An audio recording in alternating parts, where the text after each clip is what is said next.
Retour plateau, 10 août 2021, aujourd'hui mardi. Je suis très heureuse de vous retrouver aujourd'hui, franchement, pour parler entrepreneuriat. Aujourd'hui, 222e jour de l'an 2021, 222e jour de l'an 2021. 143 jours restent avant de retrouver le 31 décembre comme ça. Aujourd'hui, nous sommes en plein 32e semaine de l'an 2021. Et deuxième jour de la semaine 32. Alors, on va parler entrepreneuriat ce matin dans On est ensemble. Oui, on parle entrepreneuriat. Quel système éducatif pour favoriser et encourager l'entrepreneuriat en République démocratique du Congo? C'est donc ça notre sujet de ce matin. Et je ne suis pas seule sur ces plateaux. Je suis avec mes invités, Dolph Ndaye et Kassongo. Bonjour. Ça va? Oui, tout va bien, ça va. En forme? Oui, ça va. Très bien. Lui, là, c'est un habitué d'On est ensemble, Prince Nito. Je n'ai pas massacré. Hein. Ah, pour une fois. Ça va? Très, très bien. Merci beaucoup. Bon, ben, je suis très heureuse de vous accueillir sur ces plateaux. Monsieur Niami Chopo José, entrepreneur et DG de Empreinte Corporation. Ça va? Ça va? Très bien. En forme? Très Tout en va bien forme. se passer. Ouais. Une femme sur ces plateaux.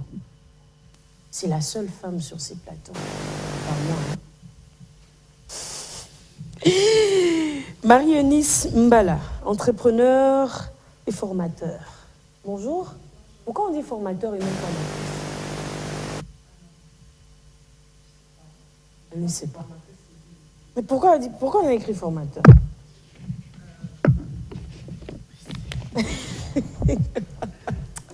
Ça va? Un peu stressé? Ah non, ça va. J'étais stressée parce que Très bien. Bon, ben, les décors est planté. On sait à présent ce qui va suivre. On parle entrepreneuriat. Encore une fois, je répète. Notre sujet de ce matin. Dolph Ndaye. Je pense Madame que ça sera à vous, hein. Ça sera à vous de nous définir finalement c'est qui un entrepreneur, parce que tout le monde aujourd'hui se réveille en disant « Ouais, tiens, je suis entrepreneur ». Et puis voilà, c'est comme ça qu'aujourd'hui nous posons la question « Quel système éducatif favoriser pour favoriser et encourager l'entrepreneuriat ?» C'est qui un entrepreneur à la base? Justement, je crois que vous avez été divinement inspiré. On ne peut pas attaquer un sujet sans pour autant les définir les concepts de base qui sont dans les sujets. Malheureusement aussi aujourd'hui, beaucoup se permettent de définitions qui ne sont pas censées. Alors on va profiter de cette émission ou de ce débat, définir de manière très recommandable ou de manière scientifique ou de manière réfléchie les concepts de base de ces sujets. Je commence avec le premier terme qui est l'entrepreneuriat. C'est quoi l'entrepreneuriat? Selon une définition comme ça ramassée sur les nets, on définit l'entrepreneuriat comme un processus, un processus d'évaluation, un processus de découverte et d'exploration de nouvelles occasions. C'est ça l'entrepreneuriat. Alors, il y a Geoffrey Jones qui nous définit maintenant l'entrepreneur comme étant quelqu'un qui agit non seulement en fonction des ressources actuelles qu'il possède, mais aussi qui poursuit inlassablement de nouvelles occasions ou de nouvelles ressources. Moi, j'aime bien définir l'entrepreneur comme avec mes mots, parce que je préfère mes mots. Moi, je définis l'entrepreneur comme une âme féconde. Donc, quelqu'un qui est appelé à enfanter, à proposer des solutions et à les poursuivre de manière inlassante. C'est comme ça que moi, je définis l'entrepreneur. Donc, quelqu'un qui, non seulement, il scrute l'âme de sa société, quelqu'un qui, non seulement, il va à la poursuite de besoins qui sont ceux de sa société, mais aussi qui cherche comment proposer des solutions quant à ces besoins qu'il a eu à découvrir lors de sa recherche. C'est comme ça que moi, je définis l'entrepreneur. Ok, aujourd'hui, on a voulu parler de l'entrepreneuriat, mais beaucoup plus du système éducatif, parce que le Congolais se dit que jusqu'ici, apparemment, le système n'a pas changé. C'est-à-dire, s'il faut rentrer à l'époque de Paul Panda Fernana, le premier Africain, le premier intellectuel africain, c'est comme si l'Africain a été éduqué, l'Africain a été envoyé à l'école, oui, mais c'était beaucoup plus pour rester dépendant de quelqu'un. Je donne un exemple comme ça, typique.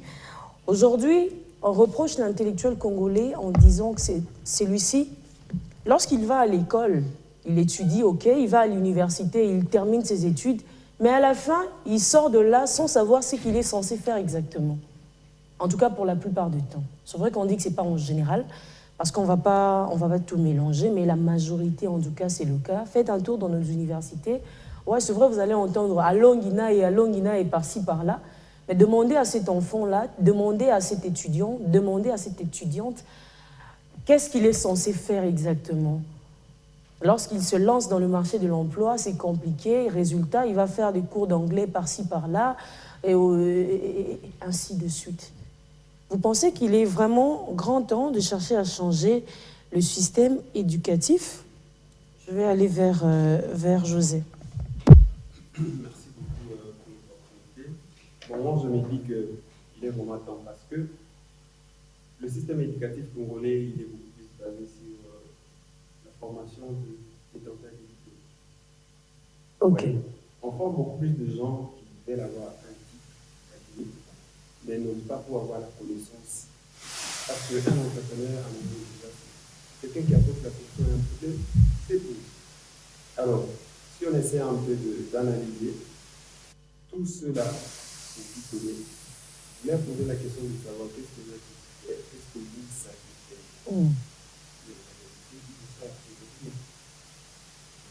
Alors, moi, je me dis, il est temps qu'on essaie un peu de changer le système-là. Je sais que ça va prendre un peu de temps, parce que c'est un système qui date beaucoup de décennies. Et puis, il faut le revoir, il faut vraiment tenir compte. Vous disiez tout à l'heure qu'il est grand temps que le système éducatif change. Il faut former des gens qui apportent la solution à des problèmes qui existent. Et non pas pour avoir juste un diplôme et puis on se lance sur le marché, on ne sait plus quoi faire. Vous êtes diplômé en entrepreneuriat, mais quand vous êtes sur le marché d'emploi, vous commencez à faire des formations sur la couture, parce que c'est comme si vous êtes un peu perdu. Vous voyez? Mais si déjà à l'université, on vous apprend à apporter une solution à des problèmes qui existent, et chacun de vous, quand vous finissez l'université, vous savez que dès que je quitte l'université, voilà ce que je suis censé faire. Bien sûr qu'on a toujours besoin de petites formations pour actualiser un peu les connaissances, mais il faut former des entrepreneurs et non des détenteurs des diplômes. Ok. Voilà. Prince Nido, à ce jour, vous pensez que c'est un problème au niveau du formateur en chef, ou le problème se trouve dans la conscience de celui qui est formé? Je vais commencer un moment en disant ceci. Chez les Anglais, quand vous y allez, on te pose la question de savoir, on te pose la question de savoir tu as quel diplôme. Et chez nous, en RDC, quand tu vas quelque part, on te pose la question de savoir qui t'a recommandé. Ça, c'est un fait. Mais notre système éducatif, nous sommes une colonie, l'ancienne colonie belge. Nous avons hérité du système éducatif belge, où on formait, ou alors on nous a formés, parce que nous tous nous sommes bénéficiaires de cette formation-là, nous sommes les produits de ces systèmes éducatifs. On nous a formés, non pas pour directement le marché d'emploi, mais quelque part, on nous a formés pour nous perdre en même temps. Les systèmes éducatifs aujourd'hui dont nous sommes tous le fruit, c'est, je veux le dire, ça cadre avec l'enseignement général, où on nous a formés dans les lettres, la géographie, l'histoire et tout ce que vous savez, le latin philo et tout. Et on nous fait savoir en même temps que pour gagner sa vie, il faut être médecin, il faut être avocat, il faut être économiste, il faut être ingénieur, tout ça. C'est comme ça qu'on nous a formés. C'est ce qui explique, par exemple, que dans nos universités, on retrouve, excusez-moi le terme, mais n'importe qui à l'université. Parce qu'à la base, on ne nous a pas appris que quand on est plombier, on peut aussi gagner sa vie. Quand on est maçon, on peut aussi gagner sa vie. Quand on est menuisier, on peut aussi gagner sa vie. Et ça passe par un enseignement basé sur la formation d'une main-d'œuvre qualifiée. Ok. Parce qu'en fait, je voudrais quand même que nous puissions souscrire, en tout cas, définir vraiment les contextes. Nous parlons de la formation professionnelle. Oui. C'est vrai qu'à la base, il faut savoir qu'au sein de la formation professionnelle, il y a ce qu'on appelle la formation professionnelle initiale. C'est ce que nous sommes en tout cas. Donc c'est ce que nous voyons. Chez nous ici, on peut dire qu'il s'agit de l'EPST. Ok. Oui. Et il y a la formation professionnelle continue. Là, c'est basé uniquement, entre autres, pour les employés, pour les demandeurs d'emploi. Parce que là, en fait, on vous forme, on vous donne des connaissances, des matières bien précises. Tandis que dans la formation professionnelle initiale, c'est là où on fait les latins philo, la pédagogie, la chimie et consorts. Donc, si je Mais comprends alors, bien, oui. dans la logique du changement du système éducatif, vous prenez beaucoup plus pour les arts et métiers, au fait. Vous savez, depuis 2016, l'ancien président... Vous prenez pour tout ce qui est technique, l'enseignement technique, et Exactement. non... Exactement. Okay. Pourquoi? Je vous donne un exemple. Ouais. Nous avons vu avec l'ancien régime, quand il fallait construire les grandes infrastructures dans notre pays, les main-d'œuvre venaient d'où? De la Chine. Et les Congolais ont déploré. Comment expliquer que même les charretiers dans les chantiers devraient venir de Chine? Mais parce que sur le plan local, nous avons cette carence des main-d'œuvre qualifiées. Et comment construire l'immeuble intelligent? Comment construire les stades des martyrs? Comment construire l'immeuble de Sosacom sans une main-d'œuvre qualifiée locale? Est-ce mon tonton du quartier qui construit des studios que nous allons amener sur ces grands chantiers? Non. C'est comme ça que je dis, en 2016, l'ancien président avait intégré au sein du gouvernement un ministère en charge de l'enseignement technique et métier. Mais jusqu'aujourd'hui, il y a toujours ces conflits d'intérêts, ces conflits d'attribution.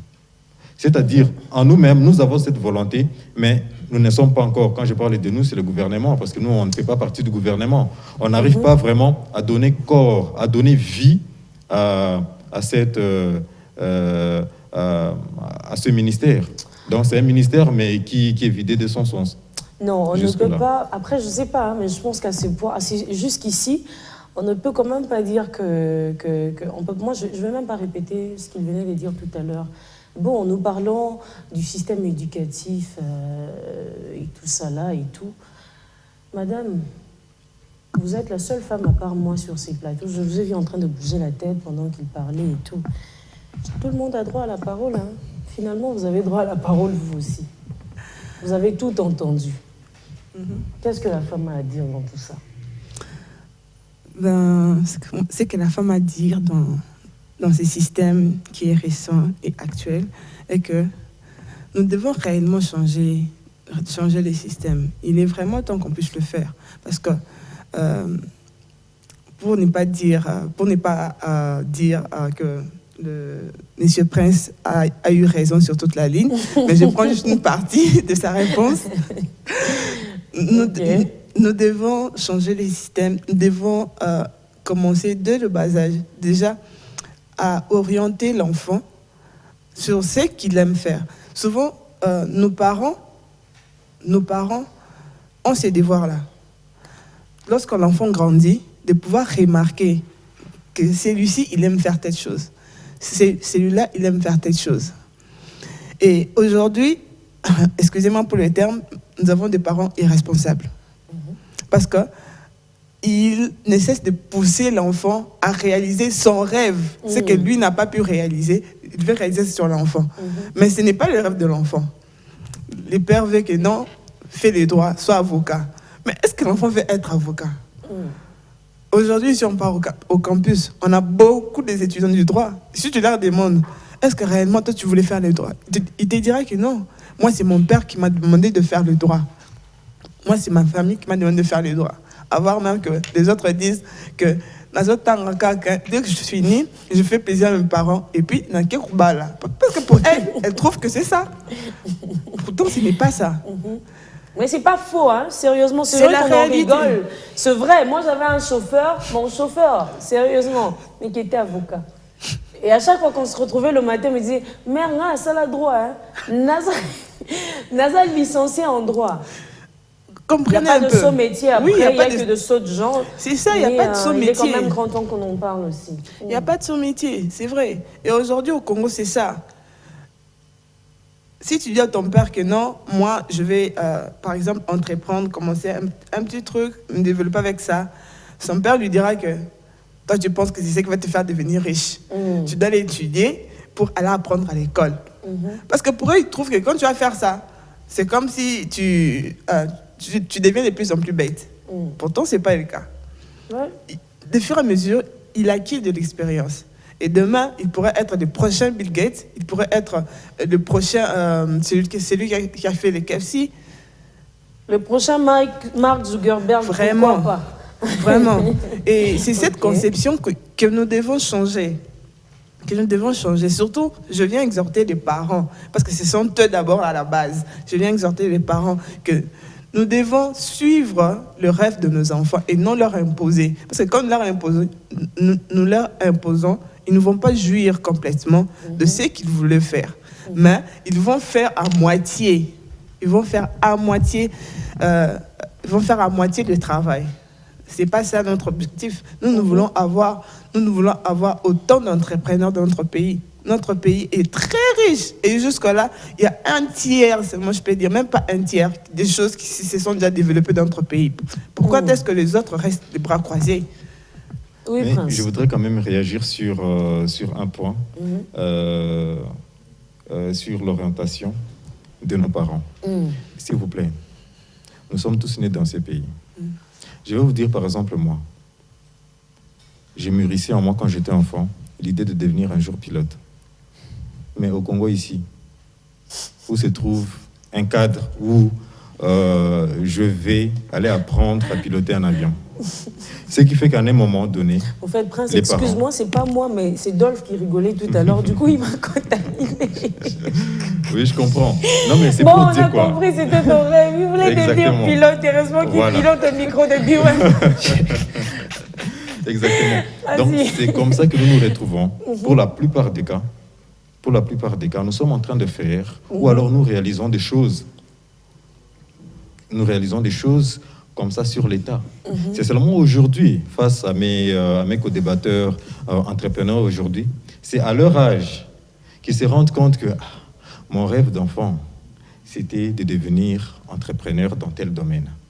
Et c'est après avoir étudié le droit, la médecine, ainsi de suite, qu'ils se retrouvent maintenant aptes à entreprendre quelque chose.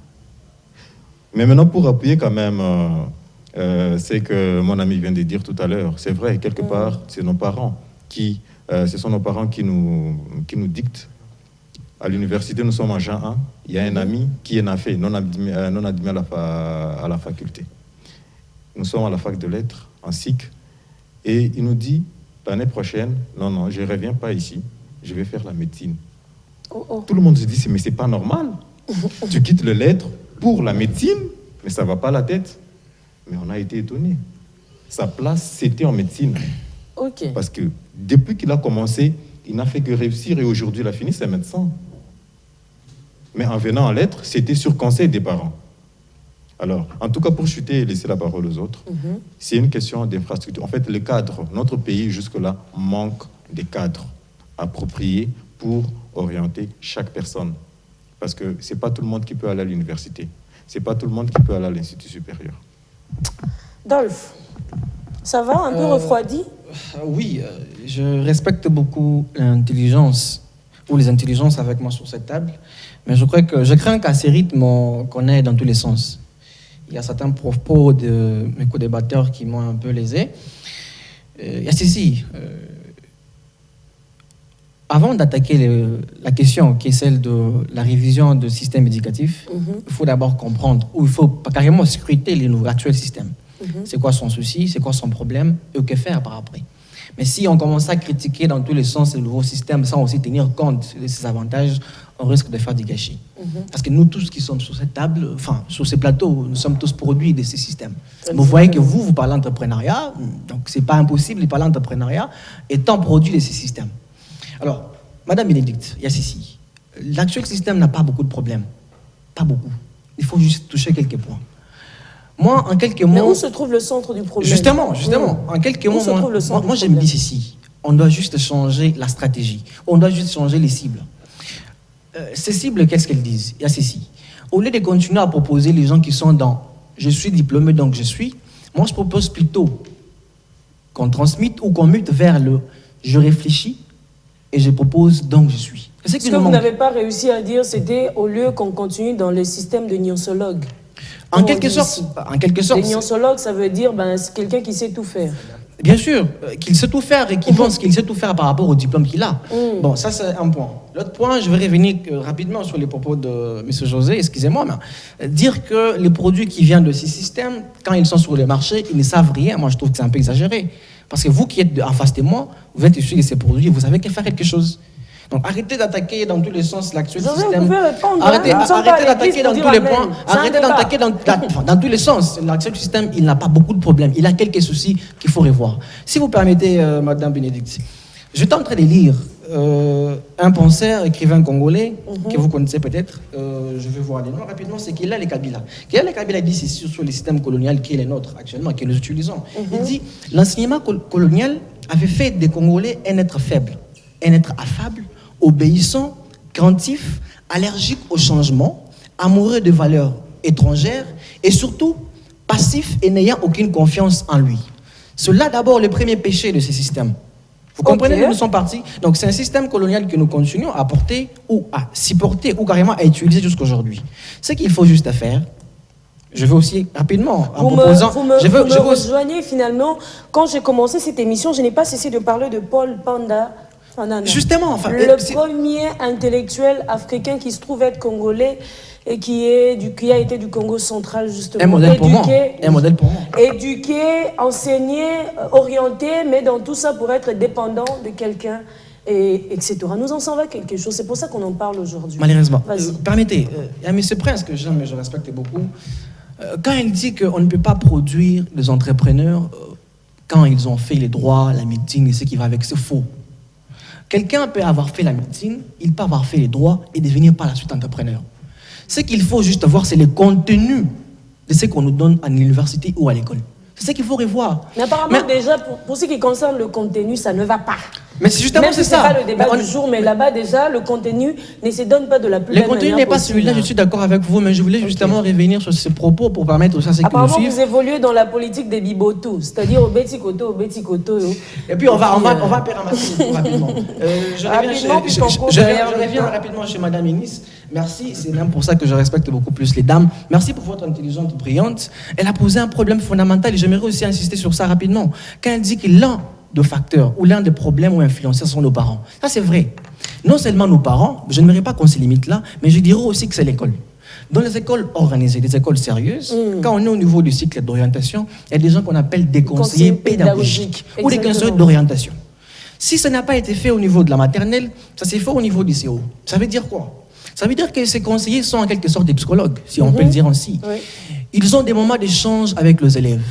Lors de ces moments d'échange ou lors de ces échanges, qu'est-ce qu'il lui doit faire? C'est de détecter les talents qui est dans l'enfant ou dans l'élève. Et après échange, après observation, il doit normalement, selon les normes, il doit normalement faire appel à l'école, il fait appel aux parents et à l'élève aussi présent, il discute sur les talents que l'enfant a et il voit comment projeter les perceptifs par rapport aux études que l'enfant doit faire après. Si au sein de l'école où l'enfant évolue au niveau du secondaire, au niveau du CO, et l'enfant peut-être développe plus les allures d'un technicien ou d'un électricien. Si l'école n'est pas une école technique, on s'entend avec l'école, avec les parents, on dit ok, l'enfant il a les talents, enfin il a justement les allures ou les compétences qui sont innées, qui lui permettraient de devenir un bon ingénieur. On enlève l'enfant dans l'école X et si les parents n'ont pas les moyens, les conseillers pédagogiques est aussi appelé à travailler en partenariat avec des organismes qui sont appelés à soutenir l'éducation des enfants. Et qu'est-ce qu'elle fait ou qu'est-ce qu'il fait, ces conseillers? Il doit justement faire un effort que l'enfant ne continue pas dans cette école où on insiste plus sur le littéraire, je ne sais pas, toutes les options que vous connaissez. Ouais, justement, moi je ne sais pas contre ça, mais j'aime bien. Mais l'enfant, physique. justement, mais l'enfant n'est pas appelé à faire ça. Et qu'est-ce qu'on fait par après? Les conseillers voient avec les parents comment orienter l'enfant dans une école technique. Et l'enfant qui a aussi les habitudes de devenir un bon footballeur, si dans la ville il y a une école de foot, on voit aussi comment orienter l'enfant dans une école de foot. Donc moi je vais rapidement dire que les systèmes éducatifs actuels, ok, il est mauvais, mais pas intégralement, pas substantiellement. Ce qu'il faut juste avoir, c'est quelques points. Après la révision ou après l'adaptation de ces systèmes par rapport à l'aspect entrepreneuriat, vous verrez toujours qu'il y aura toujours des médecines, il y aura toujours des pédagogies, il y aura toujours les droits, mais il faut juste insister sur quelques points. Je vous l'ai dit tout à l'heure, il n'y a pas très longtemps, je vous dis que moi je propose ici, au lieu de continuer dans la mécanique ou dans les mécanismes qui consistent à dire que je suis diplômé donc je propose qu'on aille plutôt dans ce que moi j'appelle je réfléchis et je propose donc je suis. Si on insiste sur ça, vous verrez que dans 5 ans, 10 ans, on aura des génies. On aura des génies aussi au Congo. C'est un peu ça l'intervention pour l'instant. Oui. Donc, tu es très intelligent, j'aime bien ces petits coups que tu m'as donnés, mais il faut que je clarifie. Je n'ai pas renié, ou soit je n'ai pas mis en bloc le système actuel, parce que ce qui est présent, c'est qu'il faut tenir compte beaucoup plus, il faut qu'on se pose la question, à quel niveau se situe le problème? Ouais, moi je vous ai posé la question tout à l'heure, où se trouve le Voyez, centre du vous ne l'avez problème? pas dit. Personne n'a Vous ne réussi l'avez à pas me- dit, bien sûr. Personne n'a réussi à me répondre. Rattrapez-vous alors, parce que vous ne l'avez pas dit. Personne- Alors, je n'ai pas dit que toutes les personnes battez pas, calmez-vous. qui sont produits de ce système-là ne savent absolument rien. Non, non. Ce n'est pas ce que j'ai dit. Il y a un problème. On forme des gens qui détiennent juste un diplôme, mais à un certain niveau, ils n'ont pas la compétence. L'entrepreneuriat, ou soit l'entrepreneur, ce n'est pas seulement un domaine casé pour une certaine catégorie de gens. Un médecin peut être un entrepreneur. Parce que pour moi, je me dis, un entrepreneur, c'est quelqu'un qui apporte la solution à un problème qui existe. Vous voyez? Raison pour laquelle vous allez voir, il y a des entrepreneurs dans différents secteurs d'activité. Alors, il y a un problème avec ce système. Vous l'aviez bien souligné. Il faut qu'on essaie de voir à quel niveau est-ce qu'il faut changer, modifier, et qu'on essaie de réadapter par rapport à la situation actuelle.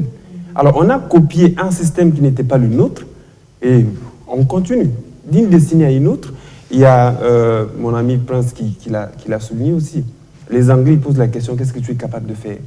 Mais le Français, il te demande, tu as quel diplôme? Mais ici, chez nous, c'est la réalité. Qui t'a recommandé? Qui t'a recommandé? On a lancé Qui t'a le recommandé? test à la DGDA. Vous vous rappelez, il y a eu combien de candidats? Alors, quand on essaie de voir ce qui s'est passé, on se pose la question. On forme qui? Quels sont les produits qui ressortent de ces systèmes? Alors, il faut changer. Alors, pour changer, il faut commencer dès le bas âge. Commencer à inculquer les enfants et à essayer un peu de détecter le talent dans chaque enfant, que vous essayez un peu de les orienter. Parce que vous laissez aussi l'enfant évoluer comme ça, comme l'a dit Madame Ennis. Il a fait le droit parce que papa voulait qu'il fasse le droit. Non. Voilà pourquoi on perd beaucoup plus de temps. Tu es dans la médecine, mais à un certain niveau, tu te retrouves nulle part. Tu t'es dit que non, c'est pas ma place.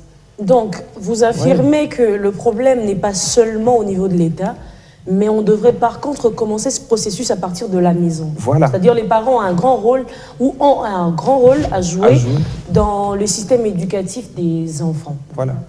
Et nous qui sommes là sur ces plateaux, nous sommes des futurs parents. Moi, je suis parent. Merci déjà. Moi, Alors, il faut déjà prendre cette conscience-là. Quand l'enfant grandit, essayez d'observer l'enfant. Il est beaucoup plus doué dans quoi? Moi, je me rappelle, pour ceux-là qui me connaissent, dès les bas âges, je ne voulais pas rester calme comme ça. J'avais toujours envie de faire quelque chose, de me débrouiller deux fois à la maison. Pas me disait, mais qu'est-ce que tu manges? J'ai dit non, j'ai besoin d'avoir une certaine occupation. Et grâce à Dieu, ils m'ont laissé parce que j'ai moi-même choisi de faire l'entrepreneuriat. Et aujourd'hui, je me retrouve, je suis entrepreneur. Et pour moi, c'est une fierté parce que je suis en même temps un exemple pour ceux-là qui nous suivent. Vous voyez? Donc, il faut orienter les enfants dès les bas âges et détecter aussi les talents qu'ils ont afin de les orienter dans la filière à suivre. Très Donc, pour bien. moi, c'est ça. Prince Nito. Je vais Une réaction revenir- avant de prendre la page Je vais publicitaire revenir rapidement. très rapidement sur ce que mon ami Rolf a dit tout à l'heure. Je n'ai pas dit Dolph. que... Dolph, ok, merci. Je n'ai pas dit Il est que... fâché, il faut comprendre. Je n'ai pas dit qu'un médecin Il ou supporte un même avocat- pas que vous puissiez massacrer son nom. Je n'ai pas dit qu'un médecin ou un avocat ne peut pas devenir entrepreneur. Rapidement, on va prendre la page publicitaire. D'accord. Prince. Mais je disais pour éclairer votre lanterne, c'est qu'après avoir eu le diplôme de licence ou de votre domaine, c'est seulement plus tard que vous vous rendez compte que non, je suis maintenant apte à entreprendre dans tel ou tel autre domaine, quelle que soit votre filière. Mais alors, revenons sur Rapidement, Prince. les acteurs de ce système éducatif. C'est vrai que quelque part, les parents ont ce devoir d'orientation. Mais comme je le disais tout à l'heure, nous avons évolué dans un système où c'était la formation professionnelle initiale, où devant les parents, il n'y avait que les lettres, la géographie, ainsi de suite. Les écoles techniques, il n'y en avait pas. Vous et moi, nous sommes de la dernière génération. Il y a peut-être 10 ans ou moins de 10 ans depuis que nous nous sortons de l'université. Le cours, par exemple, de management, ça a commencé quand? Pour les autres managements, ça a commencé quand? Dernièrement ici, que les universités se rendent compte que non, pour un détenteur de diplôme de licence, il doit avoir Passer une idée par- sur le management. sur le management. Voilà. Donc c'est quelque part dans le contenu de notre formation, l'État a observé qu'il y avait un manque, il y avait une carence il y avait carence de cette prise en charge des entrepreneurs, raison pour laquelle on nous a tous appris à l'université. Ok. Mais je continue 30 après. secondes. 30 secondes. Voilà, peut-être pour chuter, continuer Ouais. plus tard. En tout cas, pour moi, jusque-là, notre système éducatif, parce que c'est une question de chaîne. Nous démarrons à l'école primaire, à l'école secondaire et humanité, et ça définit ce que nous serons demain à l'université. Voilà. Alors si cela n'est pas respecté, alors nous allons continuer à demeurer dans les cercles vicieux et nous n'allons pas aller loin. Nous n'avancerons pas, nous resterons au même endroit, etc., sans suite, et puis voilà. Bon ben, c'est lui qui le dit, c'est Prince Nito qui le dit. On va marquer une petite pause rapidement, on va prendre la page publicitaire, et on se retrouve dans quelques poussières de minutes pour chauffer, mais surtout pour mettre fin à ces débats du jour. Retour plateau après la page publicitaire. Quel système éducatif pour favoriser et encourager l'entrepreneuriat en République démocratique du Congo? Vous n'avez pas cessé de parler du changement carrément, mais vraiment du système éducatif ici en RDC. Bien qu'avec des arguments faibles, oui, je sais, je vous taquine, c'est bon, on va évoluer au calme comme si de rien n'était. C'est qui avait la parole avant la page publicitaire? Prince. On va avoir votre chute finalement avant de prendre l'avant-dernière question. Alors, Parce que vous n'avez pas chuté. oui, ça c'est vrai. Ça c'est vrai. Mais c'était pour dire que, quelque part, notre système éducatif présente, je ne parlerai pas de déficit, mais des graves, en fait, des graves manquements ou carences. C'est-à-dire, actuellement, notre système éducatif pour chuter ne suit pas l'évolution de la société. Ok. Nous sommes encore en retard. Ok. Et c'est seulement après que, par exemple, d'autres pays, après que la société ait fait 100 pas, que nous nous réveillons pour dire, mais tiens, on est encore en retard. Ok. Donc, ce qui fait que nous devons changer pour faire de notre système éducatif, pour le rendre vraiment compétitif au sein de la société. En d'autres termes, le résultat, c'est ce que nous avons en face de nous, c'est-à-dire trop de diplômés, moins d'emplois. Oui, mais exactement. Pourquoi? Parce que, excusez-moi de le dire comme ça, mais je pense qu'aujourd'hui, dans notre pays, il y a une réelle inadéquation entre la formation et l'emploi. Je donne un exemple. C'est vrai que chez nous, au sein de l'administration, on reçoit n'importe qui. On est Congolais de père et de mère, Et venus. puis c'est tout. Sans qualification, bien. Parce que c'est sur recommandation de tel ministre, c'est sur recommandation de tel DG, c'est sur recommandation. Sur Du recommandation. parti surtout. Et surtout du parti qui a vraiment pourri notre pays. Alors que en face, chez le privé, vous verrez qu'une fois que vous êtes recruté, vous avez peut-être votre expertise, mais si c'est une société responsable, on vous soumet à une remise à niveau. Oui. Vous prestez à B1, vous avez votre bagage intellectuel de l'université. Mais en venant ici, c'est vrai, on s'est dit que d'accord, elle est apte, mais on veut vraiment s'assurer, raison pour laquelle on va la soumettre à une session de formation pour la remise à niveau. Alors, cette inadéquation entre la formation et l'emploi, c'est ce que nous vivons. Okay. Aujourd'hui, nous avons plus, par exemple, des diplômés en droit. Plus de diplômés en droit. Vous avez quel problème avec les diplômés en droit aujourd'hui? Tout à l'heure, c'était les droits, les droits des avocats. Bon, en fait, attention, ils sont méchants, ces gens-là. Non, mais tant qu'il n'y a pas outrage, c'est pas magistrat, tout ça. Bon, vous massacrez avec des messages ici. Mais de toute façon, nous sommes dans le droit de la liberté de l'expression. Mais je disais qu'on a plus, par exemple, des diplômés en médecine, en droit et dans d'autres domaines. Mais en face, il n'y a pas un emploi qui les attend. Il n'y a pas un cadre qui les accueille pour dire « Ok, venez et on vous affecte ». Nous voyons, ils venaient d'être en grève. Il y a de ceux-là qui ont presté pendant pratiquement 10 ans, mais non connus par l'État. Mais ils prestent quand même au nom de l'État. Et ainsi de suite, dans plusieurs domaines, et pire encore dans ce qui est de l'aspect technique. Technique, c'est un peu vague, mais dans l'aspect métier, c'est là où nous pêchons. C'est là où nous sommes vraiment les médiocres, excusez-moi le terme. À ce niveau-là, l'État est vraiment médiocre. La plupart de ces personnes qui aujourd'hui, au coin de la rue, vous êtes véhiculés, celui-là qui vous arrange les pneus n'a pas forcément été dans une école où il a appris comment dépanner un engin roulant, une voiture.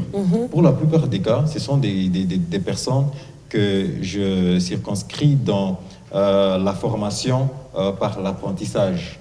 C'est-à-dire ton vieux du quartier qui a un garage, et toi, parce que tu es son pire petit, c'est ça qu'on dit? Pire petit, on ne dit pas pur petit, mais pire petit. Parce que tu es son pire petit et que tu es sans emploi, il te prend et il te forme. C'est la formation par l'apprentissage. C'est tout, et ça se passe de bouche à l'oreille. De bouche à l'oreille, pas de B à bas. Non. On maîtrise certaines notions comme ça de manière vraiment évasive. L'essentiel, c'est que voilà, j'ai connecté tel fil, le fil rouge et le fil bleu, et la voiture a démarré, c'est tout. Mais après, quand on lui demande de faire autre chose, il n'est pas en même de le faire. Bon, c'est que les sérieux problèmes de notre système éducatif et sur lesquels on devrait vraiment tabler, c'est faire à ce qu'il y ait adéquation entre la formation et emploi afin d'éradiquer le taux de chômage surélevé dans notre pays. Bon, c'est très bien. Moi, j'ai aimé cette conclusion. Heureusement, d'ailleurs, que dans ces gouvernements, Sam Alou Condé, le gouvernement des Warriors, nous avons un ministère qui s'appelle le ministère de la formation professionnelle, chapeauté par Madame Antoinette Kipoulou. Et on espère que les choses vont s'arranger, que tout va très bien se passer. Et donc, voilà. Moi, j'ai une question à vous poser, le gars. C'est vrai que tout à l'heure, tout le monde n'a pas cessé de condamner là-bas. À un moment, vous avez essayé de vous battre un peu. Heureusement que les téléspectateurs n'ont pas vu, parce qu'on était en plein pub. Alors, vous êtes tous ici, en tout cas, ou plus ou moins entrepreneurs. Vous évoluez dans ces secteurs. Oui, vous n'avez pas cessé de pointer du doigt là-bas, ça n'a pas marché. Le centre de problème, je vous ai demandé, il était où le centre du problème? Vous m'avez dit, tiens, ça se trouve là-bas et tout ça là et tout. Mais comme on dit, mon s'habillement, quand ils seront la relongité, ici on est en décision à Lingalande, le Barabon. Vous êtes jeune aujourd'hui, vous êtes entrepreneur et tout ça là. Qu'est-ce que vous faites concrètement pour venir en aide à ces systèmes éducatifs qui est censé être changé? Vous pensez que le changement, c'est dans la parole ou c'est dans l'acte? Qu'est-ce que vous faites exactement? Voilà où se trouve le centre de ma question. On va commencer par qui préfère se jeter le premier dans le feu? Dolph. Ok. Bon, merci. Je crois que nous sommes dans un pays qui est béni. Béni parce que, bizarrement ou curieusement, les solutions aux problèmes qui sont les nôtres sont presque déjà là. La question de l'éducation, il y a un penseur. Je suis désolé, si vous permettez que je prenne quelques minutes ou quelques secondes. C'est Kamana, le reste-mémoire, qui nous a quittés il y a quelques jours. De son vivant, il a investi de son temps pour réfléchir sur cette question. Il a produit une œuvre, il a produit une pensée qui s'intitule « La réimagination de l'éducation d'un jeune Africain ». Dans cette œuvre, dans cette grande pensée, qui est de Kamana, déjà il posait le lame existentiel qui permettrait aux Africains, ou aux Congolais particulièrement, comme il était Congolais, ou il est toujours Congolais parce que Kamana reste un concept, comme il est Congolais, il propose ou il expose le lame qui nous permettrait, nous Congolais, de passer enfin dans ces nouvelles forces du destin qui s'imposent à toutes les nations qui aspirent à la grandeur. Et dans cette œuvre, qu'est-ce que Kamana dit?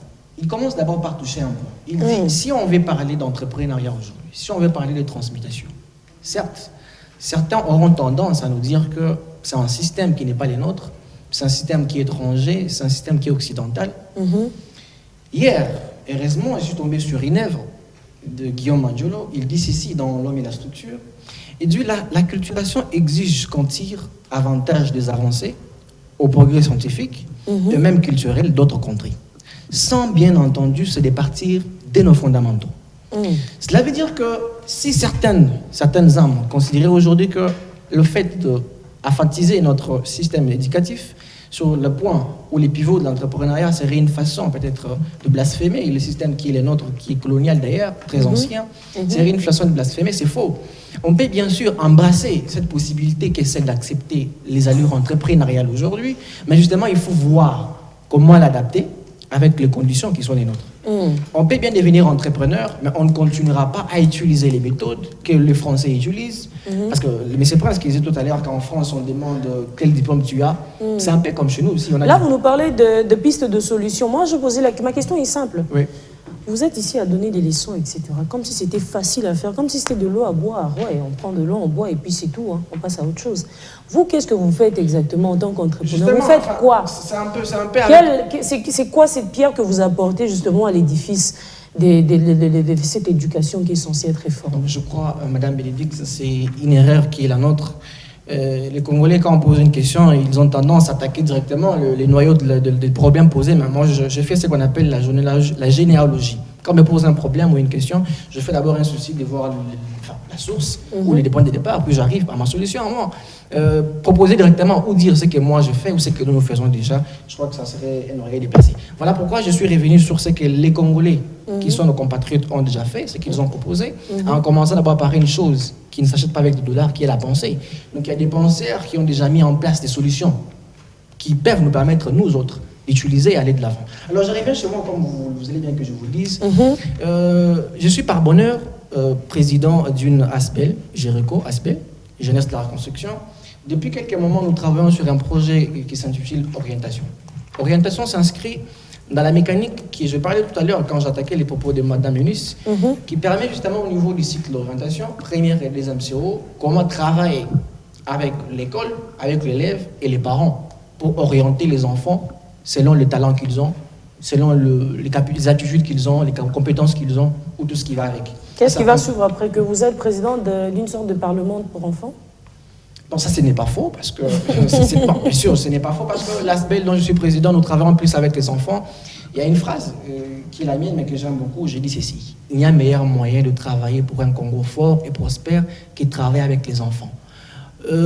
Madame Eunice en face de moi, Monsieur José en face de moi, Monsieur Prince à côté de moi, certes ils sont encore jeunes, mais ça déjà un tout petit peu tard.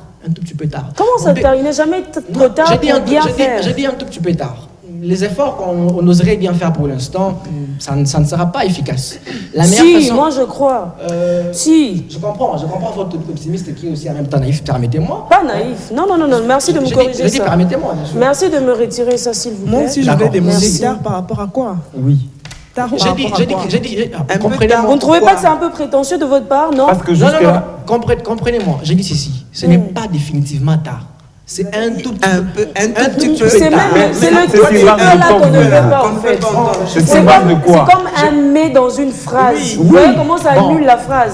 C'est justement ça. Moi je n'en veux pas. Vous ne m'avez pas suivi. J'ai dit il y a un meilleur moyen. Essayez un peu de comprendre ce que chacun de nous essaie de faire. Nous sommes de la génération de ceux qui disent qu'on ne peut pas mettre le Congo debout tout en restant à genoux. Et qu'il n'a jamais été trop tard pour se relever et bien faire les choses. Donc je refuse cela. Et je refuse ça, mais Je vraiment vous en en prie. bloc. Je vous en prie. Merci. Et je retire mes propos aussi. Très vous me bien. permettez. Alors, je passe rapidement. Je passe rapidement. Je reviens quand même sur ma phrase. Je dis ici, il y a un meilleur moyen de travailler pour un Congo fort et prospère que de travailler avec les enfants. Donc, les plus jeunes, ceux qui sont encore au niveau de la maternelle, ceux qui sont encore au niveau du primaire. Et nous, ou moi, avec l'ASBEL que je dirige, bien sûr, nous travaillons sur ça. Nous travaillons plus avec les enfants par rapport aux grandes forces qui les attendent dans les jours qui viennent. Nous travaillons avec les enfants sur les grandes possibilités qu'ils doivent envisager pour permettre, bien sûr, ces Congos d'aller de l'avant. Ça, c'est un des projets. L'autre projet, c'est celui qui parle plutôt de l'encadrement des jeunes. L'encadrement des jeunes, là, nous travaillons plus dans un secteur qui s'articule plus aux aspects qui sont techniques. Monsieur Prince, il n'avait pas du tout tort de dire que ce sont les pays qui encouragent ou qui favorisent plus l'aspect technique qui sont puissants aujourd'hui. On peut voir à l'instar du Japon, on peut voir à l'instar de tous les grands pays que nous connaissons. Alors moi, je me dis qu'il faut aussi penser à ça. Il faut permettre aux enfants de comprendre que celui qui a fait la technique, celui qui a fait l'ingénieur ou les études d'ingénieur, c'est quelqu'un qui peut plus aider son pays avec efficacité. Donc on organise des formations qui s'orientent dans ce sens-là pour permettre aux jeunes, à part ce qu'ils reçoivent bien sûr au niveau des écoles, pour y arriver. Le dernier point que j'attaque, justement, c'est celui qui parle des plaidoyers. Vous savez que dans cette aventure, qui est en même temps fulgurante, mais aussi risible, vous savez que la responsabilité, elle est vraiment partagée. Il y a d'une part les parents, il y a les écoles ou les responsables des écoles, il y a aussi les politiques, s'il faut les politiciens, s'il faut le dire ainsi. Il y a aussi nous, donc nous qui sommes enfants ou nous qui sommes jeunes. Et nous travaillons sur ça. Nous travaillons sur les séances de sensibilisation. On va vers le parent, on va vers des maisons, on va vers des ménages pour nous entretenir avec le parent, leur présenter les possibilités actuelles qui peuvent permettre à un enfant de gagner sa vie et de réussir. Et nous allons maison par maison pour discuter avec les parents, leur dire qu'actuellement, il faut encourager un enfant de devenir entrepreneur. Il faut encourager un enfant de devenir ceci. Et aussi, nous organisons des pourparlers ou des débats ou des échanges avec Rapidement, les politiques, votre chute, s'il vous plaît. avec les politiques, justement, sur ça, pour qu'ils comprennent qu'il y a des nouvelles forces qui s'imposent à toutes les nations. Il faut vraiment insister sur ça. Merci Ce sont beaucoup. les quelques points sur lesquels nous insistons. Ça sera votre mot de la fin directement? Non, mais je peux revenir. Non, parce que nous sommes à la fin. Vous avez pris tout votre temps. Merci. Les mots de la fin, que voulez-vous que je vous dise encore? Je crois que les téléspectateurs qui nous ont très bien suivis, ils ont pu vraiment comprendre la force qui s'est dégagée dans nos propos, enfin, avec tous les amis sur le plateau. Je prie ceci à nos parents, je prie ceci à nos politiques et aussi aux jeunes. Les jeunes, comprenez qu'actuellement, pour réussir convenablement, il faut aussi, d'un côté, être entrepreneur. Malgré les études que vous faites, on vous encourage pour l'instant, c'est le système qui est le nôtre. On ne peut pas directement dire qu'on n'étudie pas. C'est un peu une mauvaise lecture qui s'est faite actuellement. Les gens pensent que devenir entrepreneur, ce n'est pas étudier. Continuez à étudier, prenez vos études avec beaucoup d'importance, avec beaucoup d'utilité, avec un grand cœur, avec passion, mais de l'autre côté, comprenez que vous devez aussi entreprendre. Voyez quelle mécanique permet de devenir entrepreneur, allez vous informer, allez vous former et devenir entrepreneur. Et les parents, encouragez aussi les enfants à devenir entrepreneurs. Merci beaucoup, Dolph Ndaye Kassunga. On va prendre la conclusion de José rapidement, en même temps la réponse et la conclusion par rapport à la question. Ma question était celle de savoir, vous êtes jeune, vous êtes entrepreneur, aujourd'hui vous pointez du doigt un peu tout le monde dans tout le sens. Et qu'est-ce que vous faites? Quel est votre apport dans le changement du système éducatif de la RDC justement? Merci Parce beaucoup. qu'on ne va pas attendre un Chinois pour le faire, c'est aux Congolais de le faire. Qu'est-ce que vous faites jusqu'ici? Merci beaucoup pour la question. Rapidement, vous n'avez qu'une minute, 30 secondes pour répondre, 30 secondes pour conclure. Il a presque bouffé le temps de tout le monde. C'est un égoïste, Je celui-là. crois que je vais me rattraper là-dessus. C'est un égoïste. Alors, ce qu'il faut d'abord savoir, c'est qu'on est face à quel type de jeunes? On est face à quel type de jeunes? Il y a un problème qui se pose. Pour moi, je me dis, un entrepreneur, c'est quelqu'un qui cherche le problème. Il essaie un peu de détecter le problème dans l'environnement dans lequel il évolue. Des problèmes dont il a la réponse. Oui, ou voilà. les solutions. Voilà, il a la solution concrète à des problèmes qui existent. Vous voyez? Et les solutions On au s'est pluriel. dit, on essaie de chanter tout au long des journées, je suis entrepreneur, je suis entrepreneur. Qu'est-ce que vous faites exactement? Ouais. Alors, chez nous, nous avons constaté qu'il y avait un problème. Il y a un collectif avec mon ami Nixon Inia qui le suit depuis Goma, où on a fait un collectif des entrepreneurs dans chaque domaine d'activité qu'ils évoluent. Et c'est un label qu'on appelle Yekola. Alors, on va dans les différentes structures de jeunes où on leur donne des formations pratiques. Ok. Nous, de l'autre côté, on est plus focus dans la gestion de projet, il y a la communication digitale. Alors, on donne des formations pratiques. Quand vous êtes dans un processus de gestion des projets, qu'est-ce que vous êtes censé faire? Quand vous êtes dans la communication digitale, quelles sont les bases que vous avez besoin pour évoluer dans ces domaines-là? Vous voyez? Alors, que chacun de nous essaie un peu de prendre conscience, de se dire que voilà, j'ai telle compétence, alors qu'est-ce qui me manque? Il faut qu'on essaie un peu d'enlever ces complexes-là, de se dire que voilà. Alors, il faut se former, il faut aller vers ceux-là qui ont de la compétence, apprendre, et puis détecter un problème qui existe dans l'environnement dans lequel vous évoluez et vous apporter une solution qui existe. Vous voyez? C'est un peu dans ce sens-là que nous évoluons chez Empreinte. Ok. Voilà. Merci beaucoup, José Niami Chopo. Merci. Madame, ça va? Ça va très bien. Marie-Eunice Mbala, votre conclusion. Ok, ma conclusion. Il ne faut pas dire les dames d'abord, on est déjà là. On n'avait qu'une Non. minute. Vous allez un Il y aura peu pas me de supporter, traitement je vais des prendre 1 faveurs. minute et 30 secondes. Qu'est-ce que je disais tout à l'heure? Les femmes. Il faut quand même privilégier, non? Je parle là. Voilà, les femmes. Bon, sans plus tarder, déjà, je vais embrasser ces sujets.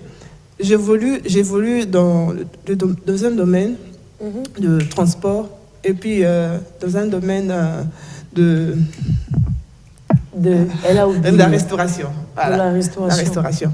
Pourquoi est-ce que j'ai la restauration? J'ai au fait innové une de recettes. J'ai innové une de recettes parce que pour devenir entrepreneur, il faut savoir réfléchir par rapport à quelque chose. Et rien n'empêche pour le devenir. Parce que si nous voyons un peu comment est-ce que McDonald's avait commencé, c'est juste le pain garni qui a commencé par là. Et aujourd'hui, il a des millions. Ok. Et moi, je fais la même chose. J'ai pu innover de mon côté, j'ai pu apporter un plus et bientôt là, elle sera sur le marché. Ok. Et hormis cela, je suis aussi président d'une fondation. Une fondation que j'appelle Mary Rose Foundation, c'est en anglais. Ok. Et cette fondation s'occupe de personnes à mobilité réduite.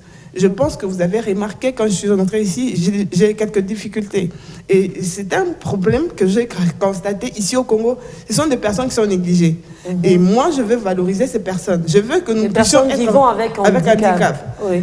Hommage au défunt Martin Ekanga, parce que lui, il était vraiment un modèle. Ouais. Et il a vraiment fait des choses au Congo. Il repose en paix, Et je veux paix, mon très cher nous tous, voisin. nous puissions nous lever aussi pour entreprendre. Rien n'est impossible. Nous pouvons se devenir des Bill Gates, nous pouvons se devenir Mark Zuckerberg. Et puis, Il a un voilà. nom bizarre. Merci Voilà. beaucoup. Donc, j'encourage tous ces jeunes à s'élever. Là, vous êtes à 2 minutes 30 secondes. 10 secondes de conclusion. J'encourage ces jeunes à s'élever et puis pouvoir savoir dans quoi est-ce qu'ils sont bons et puis de pouvoir se lancer là-bas. C'est la meilleure des Merci choses. beaucoup, Prince. Yes, en Toi, tu es quelques un enfant secondes, de la juste. maison. Du coup, faut même pas me prendre la tête, sinon je te chasse. Merci pour la solidarité féminine dont on a été tous témoins. en tout cas. Alors, Et quand même. Moi, je conclus mes mots en disant ceci. L'État doit très bien clarifier les choses en termes de formation. Aujourd'hui, par exemple, dans nos écoles secondaires et humanités, nous retrouvons des écoles que nous qualifions des écoles hybrides. C'est-à-dire une école qui, au départ, était une école des métiers, c'est-à-dire, par exemple, où on enseignait les gens, par exemple, la coupe et couture. Mais après, avec les années qui passent, on rajoute la pédagogie et d'autres. Alors, ça crée tellement... Vous vous retrouvez dans une école, il y a 2 ministères, c'est-à-dire le ministère de l'EPST et le ministère de la formation professionnelle et métiers. Ça ne passe pas. Donc, que l'État puisse clarifier cette chose-là. Autre chose, au niveau de l'enseignement supérieur, l'IEC était la référence internationale de la formation des comptables. Mais aujourd'hui, certes, il continue à former des comptables, mais on a encore annexé d'autres choses. L'UPEN, ici, au départ, c'était l'IPEN, comme Institut pédagogique national, mais qui est devenu l'IPEN. C'est devenu l'université. Alors, Est-ce qu'on peut conclure? Au niveau des ISP, par exemple, moi, je suis le produit des produits des ISP. Ok. J'ai été enseigné par des ISP, en fait par les étudiants, d'ailleurs par les professeurs venus des Votre conclusion ISP. en Donc, 10 secondes, en 10 s'il vous secondes, plaît. que l'État nous aide à clarifier ces secteurs-là, en Ok. définissant, si même il faut employer le bâton, il faut le faire pourvu que le système éducatif congolais soit compétitif. Très bien. Ainsi, nous croisons le doigt et voire même les orteils pour que les choses changent, pour que les choses s'arrangent. On dit que la jeunesse, c'est l'espoir d'une nation. Et bien, le secteur de l'éducation et ces secteurs qu'on ne peut pas négliger, c'est les cœurs même, le centre moteur même de l'évolution, de l'arrangement, de ces changements que nous attendons tant depuis belle lurette. Alors, j'espère que nous avons réussi ensemble ici à apporter notre pierre. En tout cas, pas j'espère, c'est vrai. Je pense que nous avons réussi à apporter notre pierre à l'édifice de ces secteurs, justement, changement, révision du système éducatif pour un avenir meilleur, finalement. Oui, nous avons dit oui et amen. Dommage, aujourd'hui, vous n'avez pas cessé de me laisser des messages sur mes comptes privés. Parce qu'il n'y avait pas un numéro affiché de vos écrans, ben, je veux vous communiquer un numéro qui va vous permettre de nous envoyer des messages et voire nous proposer des sujets. Et si vous avez besoin de venir participer, il y a un numéro, alors on va essayer de vous donner rapidement, plus 243 97 69 960, plus 243 97 69 960, plus 243 97 69 960, et donc ces numéros vont vous permettre de nous contacter 24 heures sur 24. Mais pas de dérangement, hein, s'il vous plaît. Vous avez compris que nous sommes arrivés à la fin de notre émission d'aujourd'hui. En tout cas, merci à vous de nous avoir suivis. Avant de dire merci, on va remercier également ceux qui nous ont suivis. Cédric Ndeta, Tom Sulutondo, Tom toujours, alors Tom Sulutondo, Cédric Ndeta. Merci de nous avoir suivis. Merci à David Dimbu, Père Dave, c'est comme ça qu'on l'appelle affectueusement. Père Dave, merci à toi de nous avoir suivis avec beaucoup d'attention. C'était un plaisir, un honneur, un bonheur, comme toujours d'ailleurs. Claver Shonake Badio, toujours Claver Shonake Badio, tout Sangisa Maele. C'est comme ça qu'on va essayer de le faire maintenant là. Je serai avec vous le mardi prochain, 9h30, 11h juste, avec un autre sujet, d'autres invités, mais avec le même plaisir, même tête, même bonheur, même énergie. Comme toujours, je vous aime. Prenez bien soin de vous.